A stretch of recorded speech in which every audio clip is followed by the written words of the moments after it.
Welcome to Life Coaches Unfiltered, where Desiree, Doree, and Michelle, three life coaches, are here to answer the questions you have, but we're afraid to ask. No fluff, no filters, just real talk to help you navigate life's big challenges. Let's dive in. Hey, we're back for episode 3, season 3, episode 3 of Life Coaches Unfiltered. Today we're talking about overthinking. So, if overthinking burned calories, half of us would already be in our goal genes. Unfortunately, all it's burning is our sleep, our time, and our sanity. So, that's what we're going to talk about today. But first, we're going to do a little check-in. My dad had this saying. He said, if worrying was like a rocking chair, worrying is like a rocking chair. It'll give you something to do in the meantime, but you ain't going to get nowhere doing it. Oh Anyway, my God. it helps you pass. My dad he was full of those little quippy things. All right. How y'all doing today? I'm Shall cold. go for it. I'm cold. And we're in this ice storm. If you're experiencing, and I know you're probably going to be listening to this probably the following week, but this ice storm is not cool. I already got damage to my house. Very And sad about that. yes, but it's okay because I'm still here. I'm still alive. Yeah. And it Yeah. was only our garage. So yeah. So there we go. But I'm Yeah. cold. This week is definitely like the prep up to this weekend is definitely great for this topic for today for sure. Oh, yeah. Yes. Everything that was going up to this weekend and everything. So yeah, it's a good topic. Really, really good topic. I'm excited about talking about it. I I listen, think I certainly did my research for my show prep this week was practicing this skill. So just saying, I have a lot of material to pull from. Dory, how are You mean you you weren't doing? going down, you didn't go down a rabbit hole today? uh, I didn't go. Oh, I don't. There's still time. It's gonna freeze tonight. Anyway, how are you doing, Dory? How's I life? It's been busy. It's been very, very busy. I was just today has been the first day and since the beginning of the new year that I've actually had a little time before the call today to just kind of sit and you know what I realized, sitting there with no distractions. Netflix, okay, okay, that's a distraction, but still no the waves of emotion that just kind of come over you when you don't have like a lot, when you had so much going on that you haven't had time to like think. When you start thinking, which is again coming back to the topic for today, you start thinking, all kinds of things start coming up and emotions and all that stuff. So I've actually had a little bit of a touch of grief today, which is interesting. Um, going on year 2, where Ken being had passed away. So it's um it's interesting that, they talk about the grief process and how it just kind of like comes and smacks you in the face, like out of the blue, nowhere, just like, psh.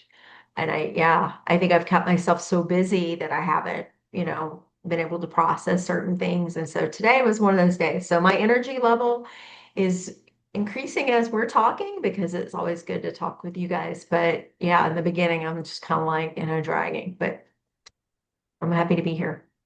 But you, Desiree. We're happy that you're here.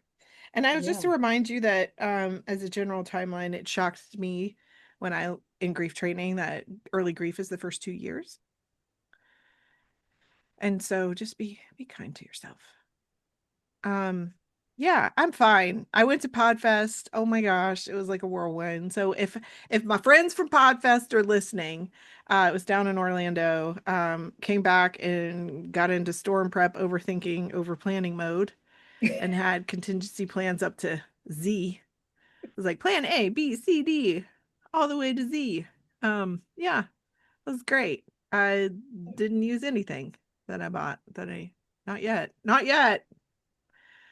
But yeah, funny. Like my camping skills, I was like, I am prepared for this. But yeah, ridiculous. So if we talk about overthinking, yeah, overthinking, over planning, over analyzing.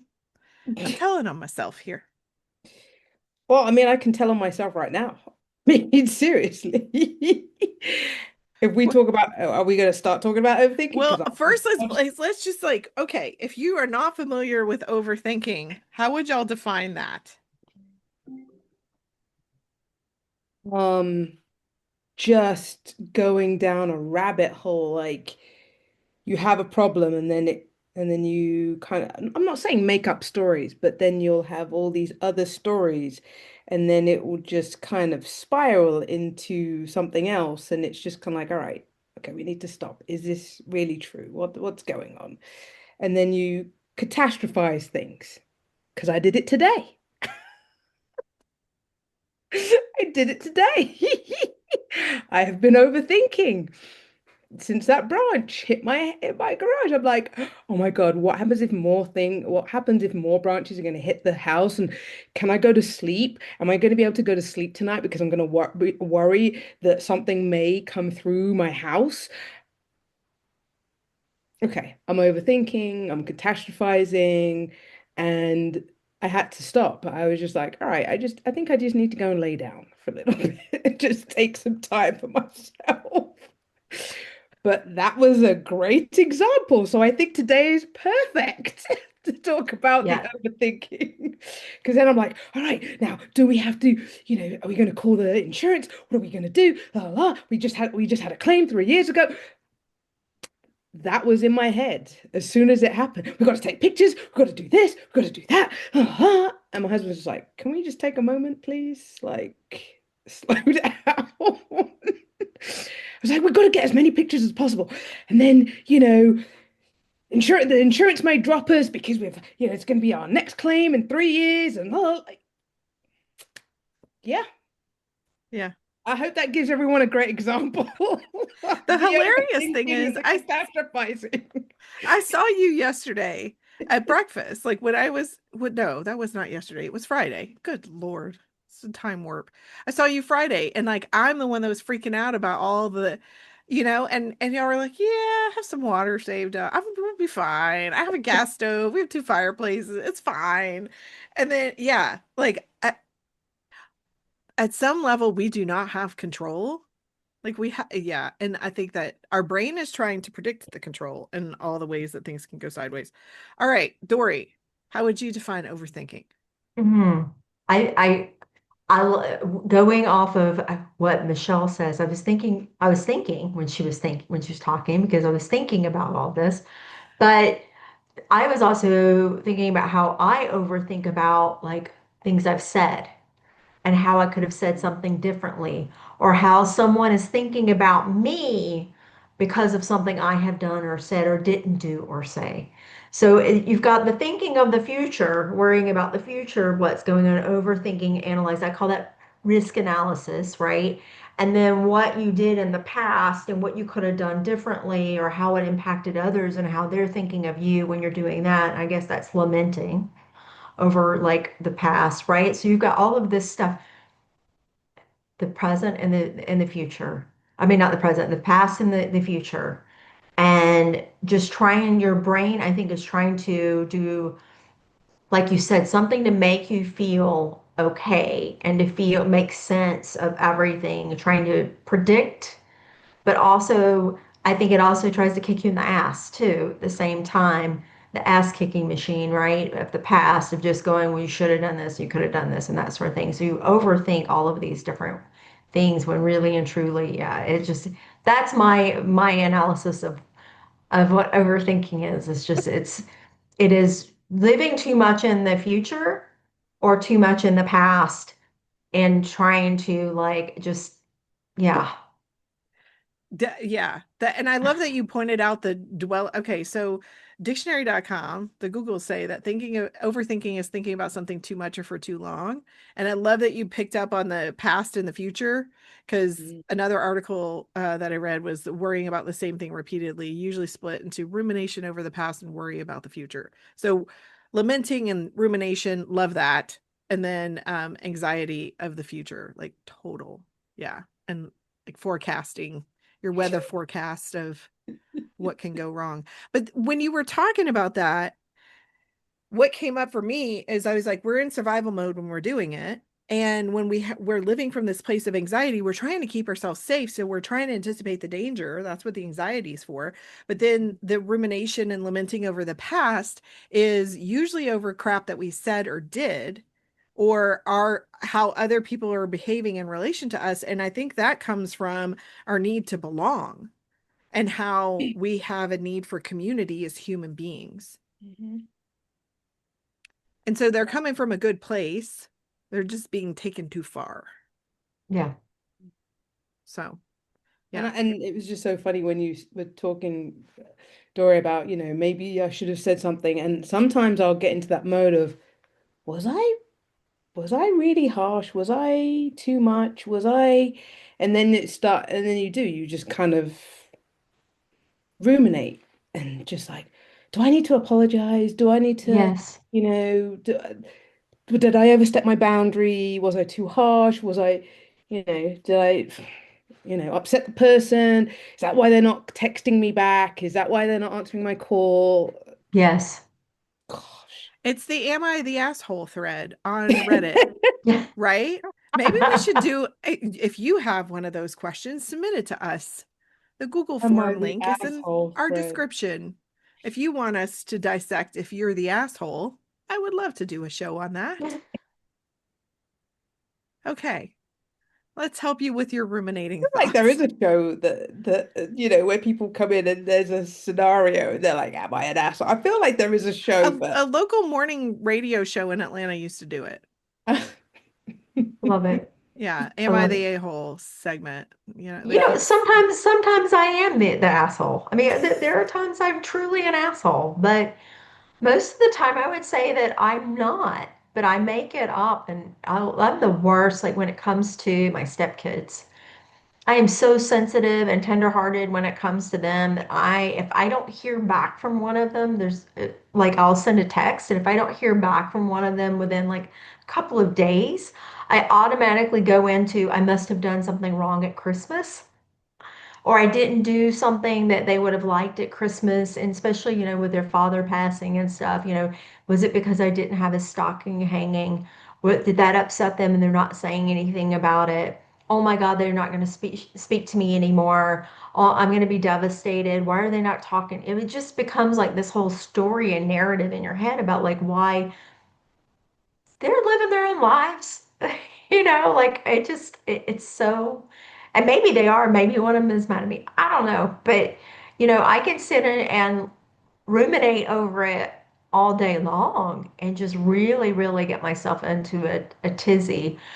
Or, I can pick up the phone and call her and just go, "What's up? How are you?" Because sometimes when I like, call her, she answers.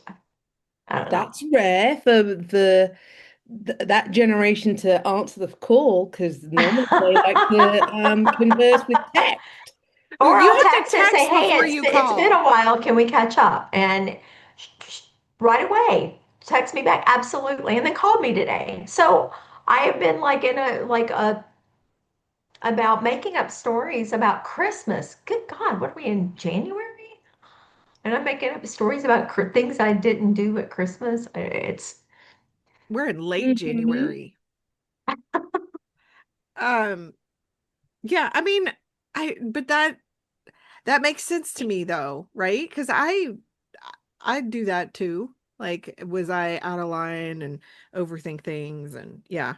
Anyway, but it's based on all of it. Like as we go through life, we're accumulating all these life experiences that shape our perspectives and all the things that we use as our that and impacts our ability to view a situation. But it's up to us being adults. So if you were to say to somebody, like, did something offend you about, what happened at Christmas or whatever, you have to also um trust that them being an adult, it is their responsibility to the relationship to bring that up to you.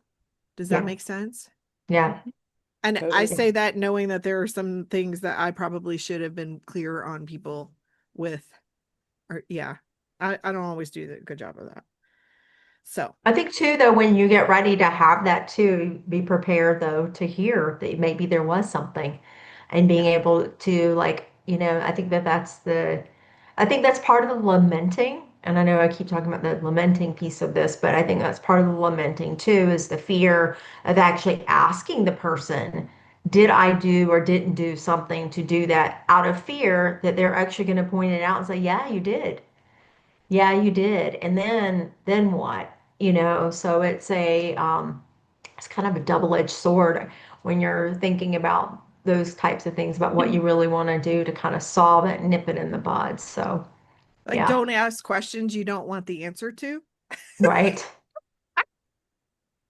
Don't ask that question.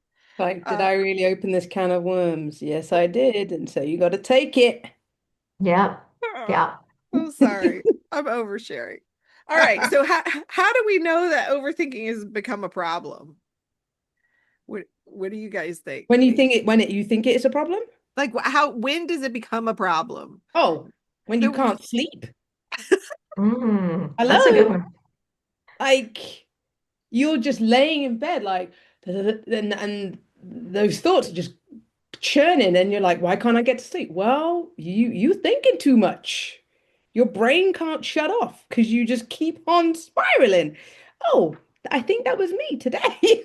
Still, because I don't think I slept a little bit, but but I was still in that this. Like right now, I'm thinking, oh, something might. I literally am right now thinking something might come on.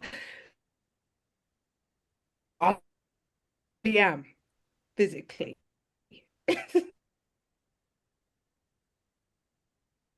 Uh-oh. all right. Are we back? I'm back. Are you back? I'm back.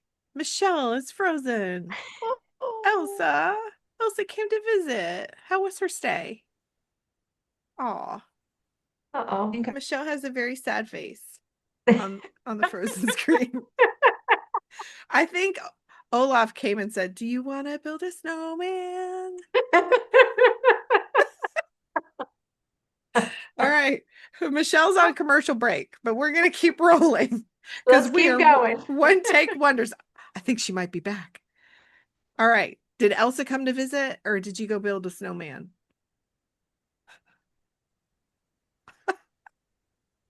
I don't Okay. know.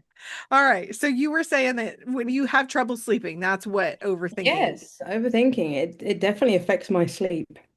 Dor Definitely. Yeah. Doree, when does overthinking become a problem in your opinion? I think for me, or even when I tell my clients too, it's like when it starts looping and it continues to loop and it starts taking up a lot of real estate in your mind, where I think we all know when we're overthinking something. I think we just allow it to just continue to roll on because it becomes sort of a comfortable zone of where it's just it starts to allow to take root and continue to move. But for myself, I know that when I've spent, put like a little timer on it or something like that, if I've spent more than like an hour thinking about something, time's up. It's now overthinking. It's overdoing it.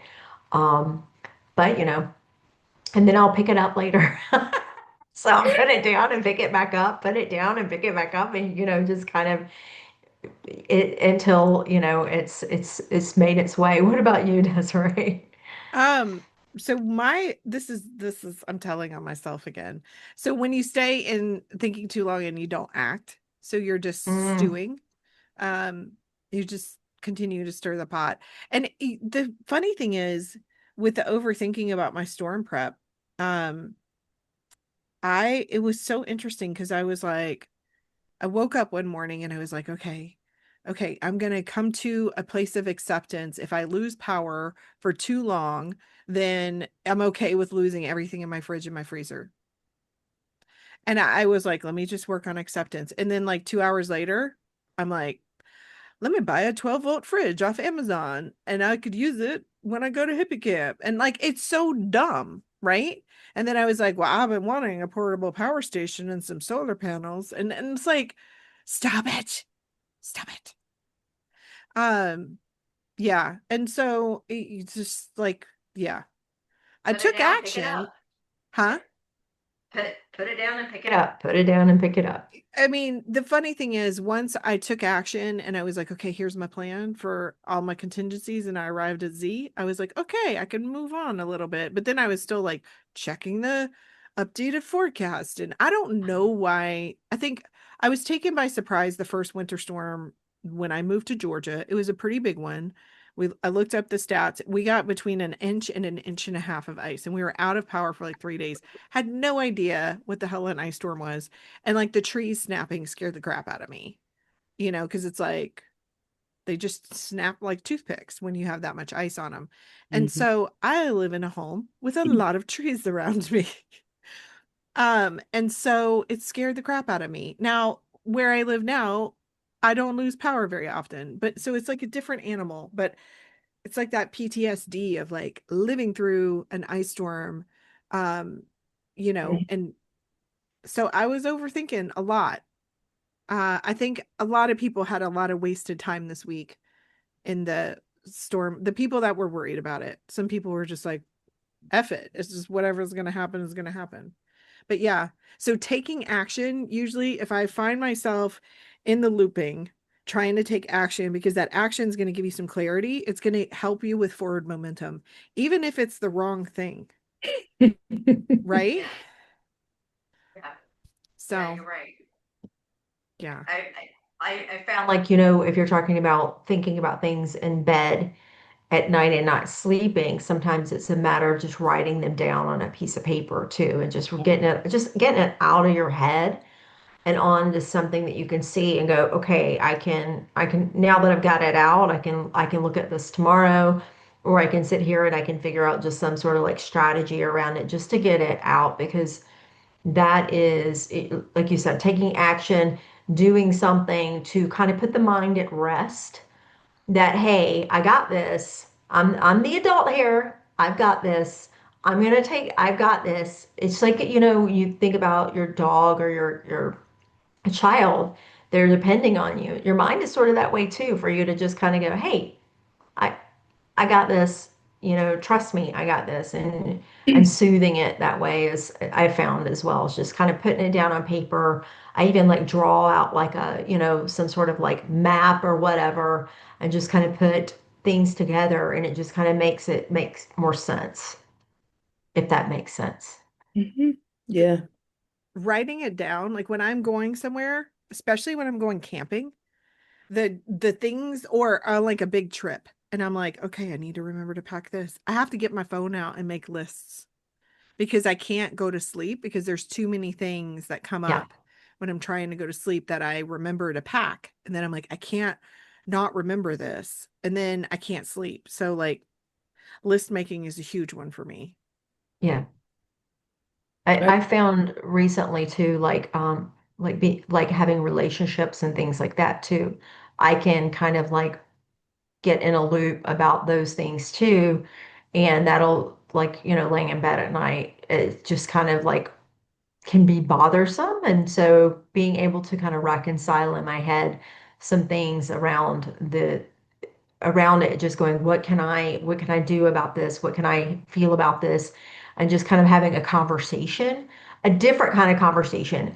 When you're like allowing your to overanalyze and overthink, and that you are allowing your mind to just kind of like run free, and you're not reining it in, you're not having any kind of, but to be able to have a conversation in your head where you're, again, it goes back to being back in control of the situation, and you're being your own like kind of like therapist, if you will, and you're just kind of reining it back in and asking the questions, asking like specific things and bringing it back in. And just being able to, one of the big ones is it true? Yeah. Is it true? Is this a fact or is this something that I'm making up? Yeah. What's the probability of this really happening? What is, and just kind of going back and asking. So become your own therapist. No, I totally agree with the going back and saying, saying, is this true? And if it is Mhm. true, where is the evidence? Show me the evidence. Because if Mhm. there's no evidence, okay, then we need to kind of go back and it's like, all right, why are we thinking this? Let's break it down a little bit. But if there's no evidence, then there's got to be some ways that we've got to kind of like retrain. It's like, okay, this is not happening. Okay, let's go back and let's start again. Because seriously, I'm sitting here trying to do it myself. Michelle, Michelle's having her own conversation with I'm her in own the internal therapy critic. session right now. Oh, anything else you want to share with us from your therapy session? I'm here for it. The therapy session.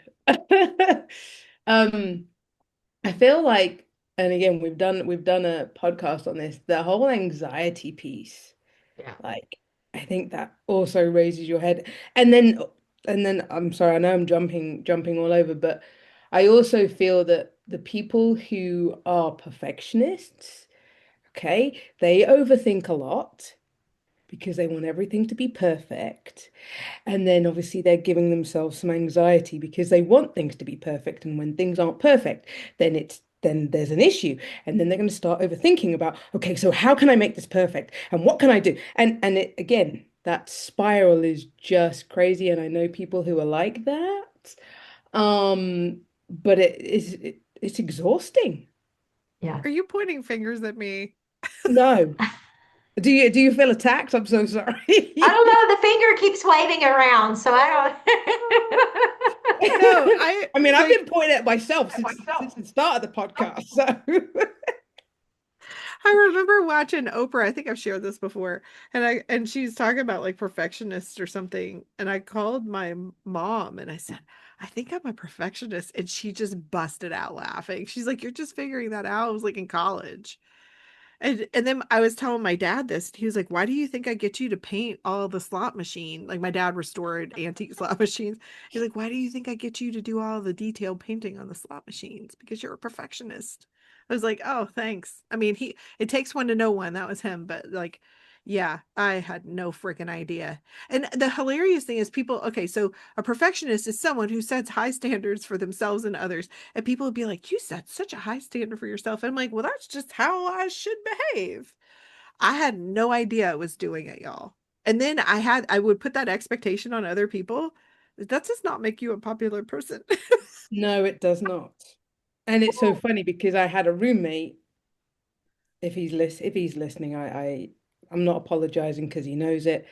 But it was just so funny because he lives in Vietnam now. And I said, "You're such a perfectionist." And he goes, "Yeah, I know. I'm trying to work on it." I said, "But you are always criticizing people or the situation when it's not to your liking." And I said, "I am not, there are certain things that are not, that I don't have, that is not, the bar is not this high for me. So when you're telling," and he did it. And when we went out to a restaurant, the person came around and they said, "Would you like the those propane things to keep you warm?" And he goes, "No, we're okay." I said, "Did you ask me? Did you ask me if I wanted to have it on? Because I'm cold. Like I don't care." It's kind of like, no, that because I'm perfect, it's okay. That I'm good. I said, "But I'm not." I said, "But my bar is just like here, and your bar is like way up here, and it needs to come down a little bit." He goes, "I know, I need to work on it." But it was just the fact that now I'm perfect, so that's it. Everyone else can just go by the wayside. And I'm just like, yeah, you're such an ass. Such an ass. But I I still mean, love him. I still love him. the trap of perfectionism, though, is that it can keep you from acting because it's not going to be perfect. And so, what's the point? That yeah. is an overthinking strategy right there. Analysis paralysis Oh, Yes. yeah. of if I don't do it this way, then this will happen and this had to happen. Or but if just that whole getting into that, we used to call, stinking thinking. Um, and just that kind of like you don't make action toward anything when you're in that analysis paralysis.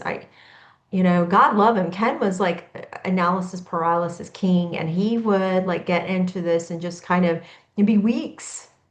I used to make fun of his Amazon cart. All right, let me tell you my Amazon shopping really quick, and for anybody who cares, and if you don't. I Just want to hear this. bypass this part of the podcast. Huh. But here's my Amazon shopping is I realize I'm out of laundry detergent. I go into Amazon, I order it, I click buy now, and it's here in the next day or so, or it's here tomorrow. And then I can, carry on and do my thing, right? His Amazon experience was putting things in the cart and keeping them in the cart and putting them in, and just adding more and more and more. And like a couple of days later, it's time to do the laundry. I'm like, where's the laundry detergent? Oh, it's in my Amazon cart. Because he was thinking through, like, what kind should I get? Am I getting the right price for it? What's it? Like, so I guess I just say I guess I'm being sentimental today, but just the analysis paralysis will keep you from, making action toward anything, and it'll also keep you without laundry detergent. So my my theory on this is I add it to the grocery list, but then I do it because I keep like two dishwashing detergents, dishwasher detergents under the sink. And when I open the new one, I add it to my shopping list so that I can let it marinate. And if I don't go to the store for a week or two, I'm still okay. But like toilet paper, y'all would think that I had a house with six kids because I buy the big old bale, right? And like when I'm, and every bathroom always has, if you come to my house, you're not going to be stranded in the toilet with no toilet paper because every bathroom has at least three spare rolls. And when I get down to one roll, there's a little mental note, and I go around, and the toilet paper fairy comes and delivers. And then when I see that my bail is getting kind of low, I put it on the list. And so that's the way that I overthink, right? I love that. It's like I'm just like one step ahead, y'all. And yeah, I have to, but then also people are like, you hoard food. And I'm like, you're not wrong. But I have had like all kinds of fun food to eat. I don't know why being locked in the house for an ice storm makes me so hungry, but I wanted to snack on all the things. Me I was like, too. can I bake a pan of brownies and eat the whole damn thing? Like, I made a pan of bacon today. like A I, pan. I mean, I don't blame you. Bacon's delicious. Bacon is amazing. I'm sorry if you're vegan or vegetarian, you're listening. Uh, yeah, We're turkey sharing everything bacon, today. trash, trash. We are sharing everything, I and it's know. I'm sorry. It's because we're all been locked in the well, I house for We've think it's 2 days. been we've been cooped up by ourselves for almost a whole day. Oh my God, what's I think happening? it's funny. I think Hmm. it's funny. Okay, so let's talk about what overthinking costs us besides lack of sleep. Has it ever impacted relationships for like I used to overthink at Yes. work. Like when I was in IT and I would be designing a solution, I would overthink the shit out of that thing. Yeah. And they're like, "Okay, minimum viable product as the MVP." I'm like, "The MVP has to be the most valuable player and it's got to be bulletproof." No.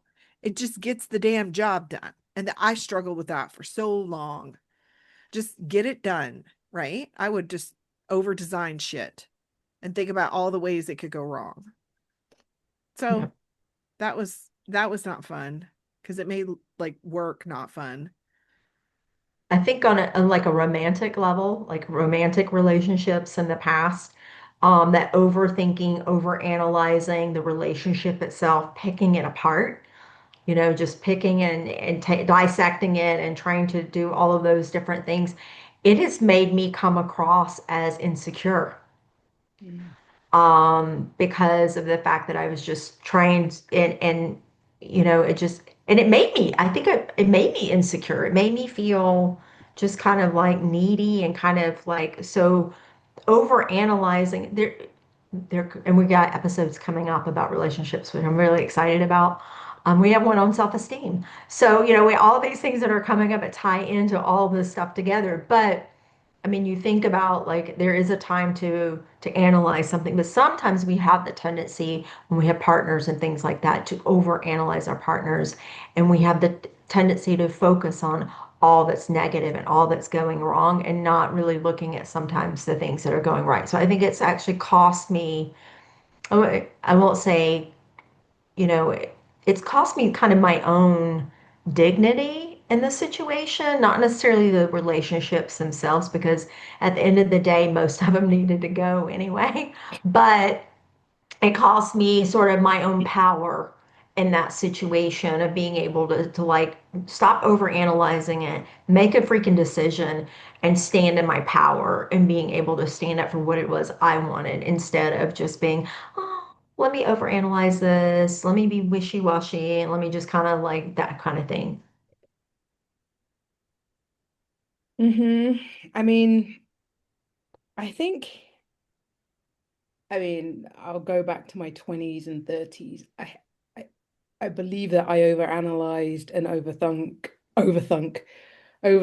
about, does this person like me? Am I doing enough? Am I giving them too much? And I felt like I was always the giver and the other person was always the taker. And then it's kind of like, okay, well, I mean, I've always wanted to get married and then it's just kind of like, well, why don't they like me? Why are they not putting a ring on my finger? Why am I considered just a companion and not, wife material? And is it something that I'm doing wrong? Do I need to change myself to Mm. make sure that they're going to see me as wife material? And that wasn't very healthy and good because it was just like, well, no, you just need to realize this person ain't shit and they ain't and it's not the right person for you. I mean, but we kind of overanalyze and I also feel that my personal self, forced myself onto people sometimes. Like, no, you're gonna love me. No, you're gonna do this. No, you need to love me unconditionally. And obviously, it's not happening now, but that I feel that that's kind of what I had, and that looks a little bit desperate back then. And as you said, Doree, a little bit insecure. Um, so. I would say now that obviously I'm in 40s, going close to 50s, it's just kind of like, yeah, I feel that that's something that I don't know, maybe I'll take that back. I was going to say something that you do when you're younger, but people could still be doing it right now. I'm just talking about myself, but yeah, I just felt that I forcing myself onto people and overthinking what I should do for them to put this ring on my finger. Yeah, Pretty, it's a good pretty. one. Somebody recently said, they had a realization that love is holding softly. Love is just kind of open-handed and holding gently. That is true love. It's not forceful. It's not controlling. And I love that because it is true, right? So like that whole little trite phrase of if you love something, let it go. And if it comes back, it's meant to be. Blah blah blah. All the things that make us want to vomit. Does that make y'all want to vomit? It makes me want to vomit. If you love something, let it go. And if it comes back, it's meant to be. I forgot what it set it free or If you love whatever, something, right? let it go. If it was meant to be, it'll come Like it's back, I it'll don't fly whatever. back, I don't it'll get know. We're shot. I don't know. we're failing Say this it might test. get shot, or it might, or it might fly to a wall and go Fly splat. away. Like, oh no. Anyway. So yeah, I all of those things. I think that with me, like one of the things that I'm struggling right now is and I sat down next to somebody at Podfest and I said, "What's your podcast about? Like, what do you talk about?" And he was like, "I talk about love." And he was like, "What do you do?" And I told him, and he was like, "Oh, grief is the first stage in loving." And I was like, "I need to talk to you, sir." And he was like, "Have my book." And he gave me a copy of his book, which I plan to read. So, because I think that it's just a fascinating topic because what the fear, the overthinking that's happening for me in relationships now is when I get close to someone, I'm like, I get that fear kicks in and it's like, but how's this going to end?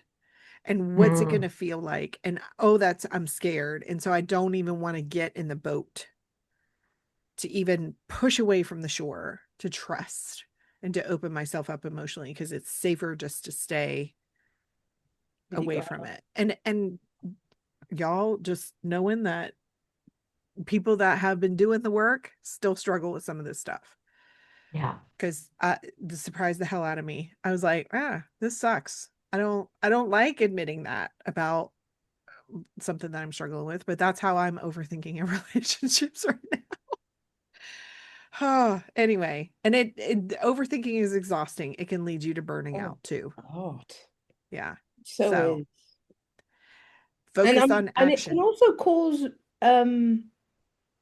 physical issues to your body as well. Like you can stress yourself out to the point you're maybe suffer from that acid reflux or ulcers and stuff like that. So there's a physical aspect to it as well. And people don't realize that. They're like, "Oh, no, it's fine." No. Your body's gonna let you know. And if you ignore it, then something extreme is gonna happen. Yeah. So let's talk about strategies for getting yourself. We talked a little bit about like writing stuff down. Are there other things that we can help give our audience clues on how they can break this cycle if they feel like they're the first thing is like you got to be aware of that you're doing it. So awareness is usually the first step of like, oh, I'm overthinking this. And so we talked about what some of those signs are. But being our own therapist, what are some other things? I think setting a timer, allowing yourself a certain amount of time. One of the good ones that I heard at one point too was like telling yourself you will allow yourself to think about it and set a time and a date that you'll think about it. Hmm. And then when that date comes, allow yourself to think about it if you want to, but more than likely you've already moved on by the time that time and date comes. But set a timer. I'm only, that's like, when you give yourself time to like complain or whatever, you call your girlfriend and go, I need to complain. All right, I'm gonna set the timer. How much time do you want to complain? I want to give me 5 minutes. All right, go. And being able to just say, that's it, I'm done. And when it starts again, set the timer again. And it'd be interesting for yourself to also see how many times you have to set the timer. I, Wendy has a saying of like, how much time do you want to spend on this? And then on a task, right? Because the task will expand to the time allowed. And so it's a similar kind of concept. Yeah.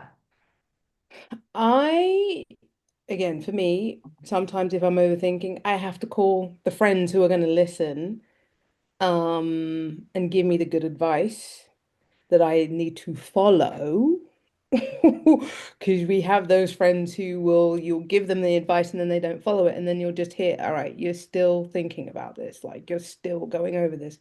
I thought we kind of had this conversation. So to me, if I start overthinking, I have to call a friend. I have to phone a friend and rationalize it with them, and then I go and write it out, like to make sure, all right, this is kind of what I'm thinking, this is what I think, but then this is what my friend thinks, and all right, and then I go back to what we said, what Doree said, is it true, that type of thing. So phoning a friend is always helpful for me.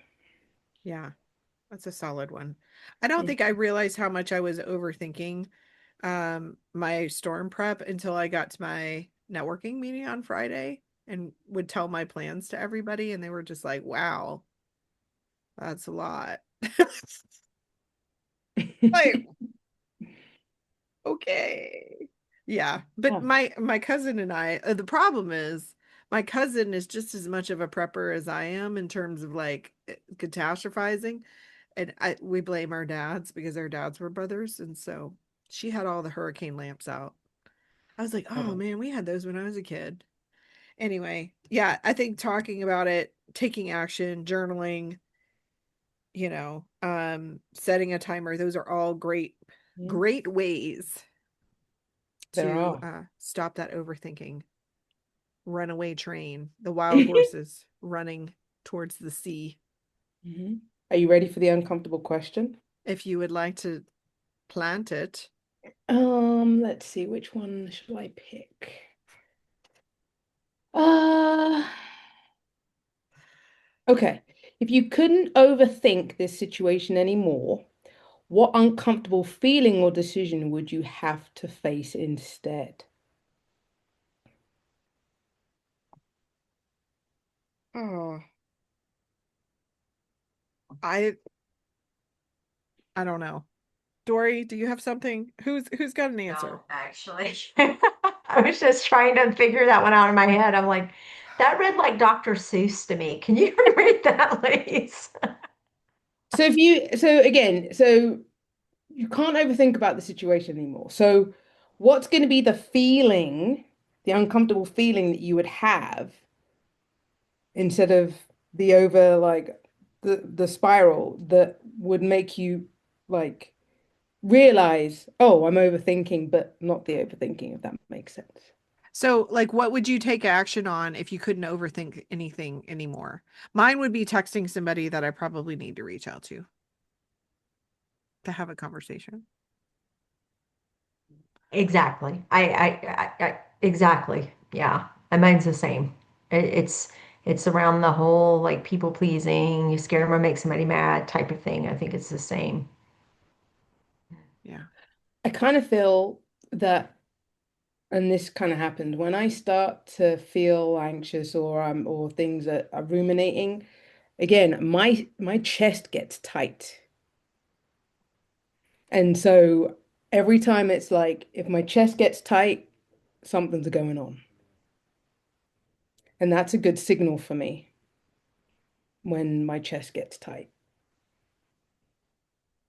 I, Um, I kind so of feel like overthinking is a state of mind for me all the time. So it's like if I'm not overthinking something, it's an abnormal kind of situation. I don't know another state. it's hard. It's hard not to overthink.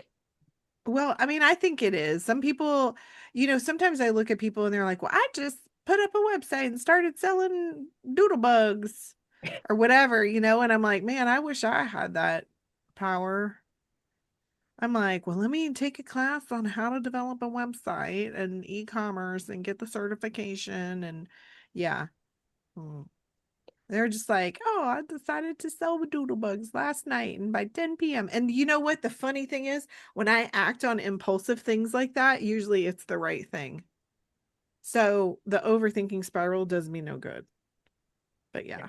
So is this where we need to plug about how happy people piss us off because they don't overthink? 'Cause I'm just I like, mean, are those people happy or are they just delusional? I don't know. But that's a great plug for that version of the show. Do happy people piss you off? We'll put the link to that show in the show notes. So if that sounds like something that resonates with you, we'll put the link to that show in the show notes. Because that just came to my head, like, okay, people don't overthink. Oh, well, then happy people piss me off because they don't overthink because they're always happy. Oh, oh, sorry. And we have two shows on anxiety. We have like stopping the anxiety spiral and we have stress and anxiety. So I'm going to put those show notes in there. All Cool. right. Who's got quotes?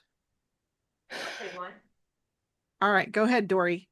Overthinking is the art of solving problems you don't have. That's by Mm, James Clear. Overthinking is the art of mm. solving problems you don't have. I love that. I like that. All right. Michelle, you ready? Um, yeah, I've got a few, but I'm just trying to work out which one I want to say. Desiree, do you want to pop in with yours? Yeah. While Michelle's ruminating and analyzing which one she wants to pick. Oh my God. Let's see. I Oh, like I got this. it. I got it. Here we go. Okay, go ahead. Almost everything will work again if you unplug for a few minutes, including you. Hmm, So that goes back to Doree setting the timer. Let's put the timer and then let's unplug it. And that's by Anne Lamont. So yes, I like that one because again, you do have to unplug. And sometimes we're always plugged in. love that. Um, Desiree? our anxiety does not come from thinking about the future, but from wanting to control it. Khalil Gibran. That anxiety is about trying to control, unfortunately. Yeah. Um, All right, Doree, what we talking about next time? My favorite, self-esteem.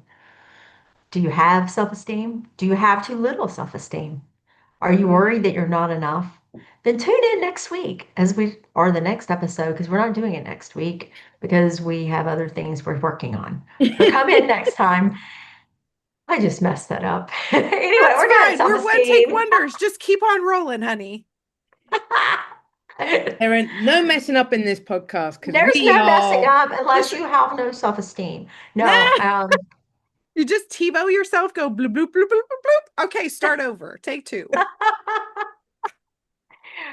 yes. So our next episode is about self-esteem, and I think coming from being, I think everybody suffers at least from some way of having some little, have issues with self-esteem. So I think it's going to be a really, really good topic for us. I'm excited about talking about it with the three of us. It's, I know something that's near and dear to me, and issues that I've had and struggled with in the past. So I'm excited about it. Awesome. Yeah. All right. And until then, go build snowmen, have some fun in the wintry precip, and we will see you guys in 2 weeks. Peace out, y'all. Bye. Bye. Thanks for tuning in to Life Coaches Unfiltered. If you love this episode, be sure to subscribe, leave a review, or follow us on social media. Got a question you've been afraid to ask? Send it our way at lifecoachesunfiltered@gmail.com. Until next time, keep growing, keep questioning, and stay unfiltered.